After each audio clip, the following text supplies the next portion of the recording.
किसको बेवकूफ़ बनाने आए थे, किसको नोटिस देके गए थे। मीडिया झूठ बोल रही थी बाकायदा खूब अच्छी तरीके से। अगर रोड से 1 फुट भी आगे है तो मुझे दिखा दो। तो सारी मीडिया सिर्फ एक ही चीज़ को दिखा रही थी, वो बेचारा शेटरिंग खोल रहा है, वो बिल्डोजर चलने वाला है शाहीन बाग पर। जहांगीरपुरी के अंदर 100 मीटर का एरिया था, वहाँ पे 9 बिल्डोजर पहुँचते हैं। यहाँ 1000 से ज़्यादा मीटर का एरिया है, एक बिल्डोजर को आगे क्या आप झुंझुना बजाने आए थे? शाहीन बाग जामिया को खास तौर से एक टारगेट बनाया गया और एक नेशनल लेवल पे एक मैसेज देने के लिए कि देखो जी, शाहीन बाग को हमने डराया, खौफ दिया। जहाँ पे इंक्रोचमेंट हटनी चाहिए वहाँ तो आप हटा नहीं रहे हैं। मैंने देखा किस तरह की तफरा तफरी के माहौल था, आदमी के दिल में खौफ हो गई कि अब शोरूम टूट जाएगा, ये बिल्डिंगें टूट जाएगी। बहुत सारे लोगों ने मुझसे क्वेश्चन किया कि बिल्डिंग टूट जाएंगे कामरेड, लेकिन कैसे टूट जाएगा? आप कानूनी तरीके से आइए, आपका स्वागत करते हैं, कानूनी तरीके से आइए। जो एक तरीका है, क्या आपने नापा है, किसका किसका इंक्रोचमेंट है आपने नापा, उस तरीके से आपने काम किया नहीं। एकदम बुलडोजर हम तोड़ना शुरू करेंगे, दहशतबाजी है। कानून से काम करिए। शाहीन बाग जामिया को खास तौर से एक टारगेट बनाया गया और एक नेशनल लेवल पे एक मैसेज देने के लिए कि देखो जी, शाहीन बाग को हमने डराया, खौफ दिया। हिंदू मुस्लिम एक पैदा करने के लिए जो है एक हमारी जो एकता भाईचारा है हिंदू मुस्लिम का, उस बीच में दरार डालने की काम कर रहा है एमसीडी सरकार। क्योंकि शाहीन बाग पिछले मैं 1 महीने से देख रहा हूँ लगातार मीडिया के माध्यम से भी और ऐसे भी पब्लिक के बीच में एक माहौल क्रिएट किए जा रहे हैं, जो एक डर, एक खौफ पैदा किए जा रहे हैं। मेरा ये कहना है शाहीन बाग के जो इमेज को ख़राब करने के लिए, शाहीन बाग को जो एक बदनाम करने की, डैमेज करने के लिए शाहीन बाग तो शाहीन बाग की एक पहचान हो गई इंटरनेशनल लेवल पे। हर तरफ टोलर है शाहीन बाग। हाँ, कुछ हैं इसमें आप कह रहे इनलीगल भी है। इनलीगल के लिए हमारे कामरेड ने आपसे कहा आप आइए, उसे आप नपाई कीजिए, कौन सा भी करना। पब्लिक के यहाँ के जो लीडरशिप करने वाले हैं, एमएलए काउंसलर हैं, यहाँ के सीनियर लीडर हैं, आप उनसे मिलिए, उनको साथ लीजिए, यहाँ के प्रशासन को साथ लीजिए। हमारे यहाँ प्रशासन में एसपी डीसीपी साहब हैं, एसएचओ साहब हैं, उनको साथ में लीजिए। पब्लिक को खौफ क्यों दे रहे हैं आप? पब्लिक को क्यों इतना एक दहशत दे रहे हैं कि पता नहीं क्या होगा?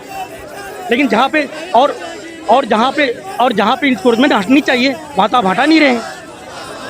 जैसे आप अगर ये बात कर रहे हैं इंक्रोचमेंट का, आप किसी इस एरिया, चाहे अदर भी ये सरिता बिहार है, तहमू नगर है, या हमारे आप कह रहे बार कहते हैं हरिकोटी वाली रास्ता है या जबना वाला रास्ता है, आप ये कह रहे हैं कि भाई इनको हम तोड़ेंगे, हटाएंगे, लेकिन आप उसको आगे एक बार आप ऑर्डर नोटिस दीजिए कि भाई इतनी जगह आपको छोड़ना है, इतनी जगह हमारी है। सिर्फ आप तो एक डर एक पैदा कर रहे हैं, अब इंक्रोचमेंट हटा नहीं रहे हैं। आप इंक्रोचमेंट की बात कर रहे हैं, भाई संवैधानिक तरीके से आइए ना। आपका बुलडोजर राज नहीं चलेगा, कानून की राज चलेगी ना। कानून के तरीके से आप आएंगे ना। आप इंक्रोचमेंट की बात करें, इंक्रोचमेंट पहले भी हटाया गया, उसके खिलाफ नहीं है। इंक्रोचमेंट आप हटाएं, लेकिन इंक्रोचमेंट हटाने के लिए पहले आप तो उसका जो नपाई होती फरमाइश कीजिए, कौन सा हटेगा कौन सा नहीं। आप बुलडोजर लेकर खड़े हो जाएंगे। मैंने देखा किस तरह की तफरा तफरी के माहौल था, आदमी के दिल में खौफ हो गई कि अब शोरूम टूट जाएगा, ये बिल्डिंगें टूट जाएगी। बहुत सारे लोगों ने मुझसे क्वेश्चन किया कि बिल्डिंग टूट जाएंगे कामरेड, लेकिन कैसे टूट जाएगा? आप कानूनी तरीके से आइए, आपका स्वागत करते हैं, कानूनी तरीके से आइए। जो एक तरीका है, एक कानूनी तरीके से आप आइए, जो तरीका कानून का है उस तहत आके आप मिलिए, बात कीजिए। आप अपना जो एक जगह आप नापिए, कौन सा हमें तोड़ना है, कौन सा नहीं तोड़ना है। आप कभी इधर के लिए लोकेशन बताते हैं, कभी इधर की लोकेशन बताते हैं, कभी आप कह रहे हैं जी ब्लॉक की जो पट्टियाँ लीगल की बात करते हैं, इनलीगल की। तो भाई मुझे बताइए कि अब इलीगल कौन सा है दिल्ली में? हर तरफ जहाँ नजर उठाइए तो इनलीगल है। जब पूरे दिल्ली आप तहस नहस करेंगे। भारतीय जनता पार्टी जिस तरीके से काम कर रही है, पराजित तरीके से एक ध्रुवीकरण का काम कर रही है, ये बहुत गंदी राजनीति है। वो कार्रवाई संवैधानिक तरीके से करना चाहिए। आपको कितना मालूम है कितना इंक्रोचमेंट है? क्या आपने नापा है, किसका किसका इंक्रोचमेंट है आपने नापा, उस तरीके से आपने काम किया नहीं।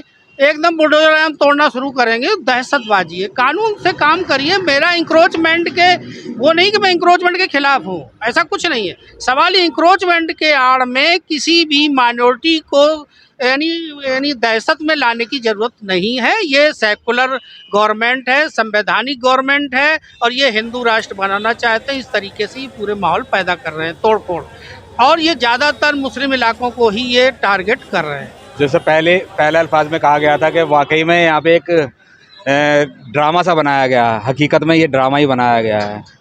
इंक्रोचमेंट के लिए मैंने भी काफ़ी मीडिया को दिखाया है बाकायदा। ये सर्विस लाइन अलग है और जो शोरूम है बिल्कुल अंदर की साइड में है। इंक्रोचमेंट अगर कोई मकान अपने 10 फुट की जगह अपने घर के अंदर से ही छोड़ करके आगे अगर अपना शेड बनाता है तो उसको इंक्रोचमेंट थोड़ी ना कहा जाता है। अगर रोड से 1 फुट भी आगे है तो मुझे दिखा दो। आज मसला होना नहीं था कुछ भी, आज कोई भी इनको काम करना नहीं था। आज इनको सिर्फ मीडिया वालों को भी सिर्फ ये दिखाना ज़रूरी था कि यार आजकल न्यूज़ में डालेंगे क्या।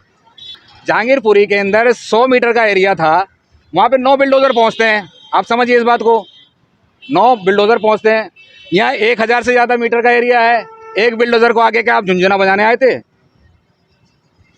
किसको बेवकूफ़ बनाने आए थे? किसको नोटिस दे के गए थे? मीडिया झूठ बोल रही थी बाकायदा खूब अच्छी तरीके से। इनको नोटिस दिया गया बाकायदा, इनको नोटिस दिया गया। एक भी नोटिस दिखा दे कोई भी मीडिया जो बोल रही है। अगर किसी के पास एक नोटिस हो तो एरिया के अंदर, पिछले 15 दिन से तो हम लोग नोटिस ढूंढते फिर रहे हैं इलाके में, रात रात भर घूम करके कि कोई नोटिस दिखाई दे जाए। रात को कोई चिपका गया भाग जाए, सुबह को मीडिया, कोई भरोसा नहीं है इन लोगों का। रात को चिपकाया, फोटो खींचा और चले गए दिखाने के लिए, हाजी नोटिस दिया है। कई लोगों को हमने लगा रखा है यहाँ पे, रात भर बेचारे ये लगते हैं, सब लोग, हम लोग 15 दिन से ये कोशिश कर रहे हैं कि कभी नोटिस कहीं दिखाई तो दे जाए।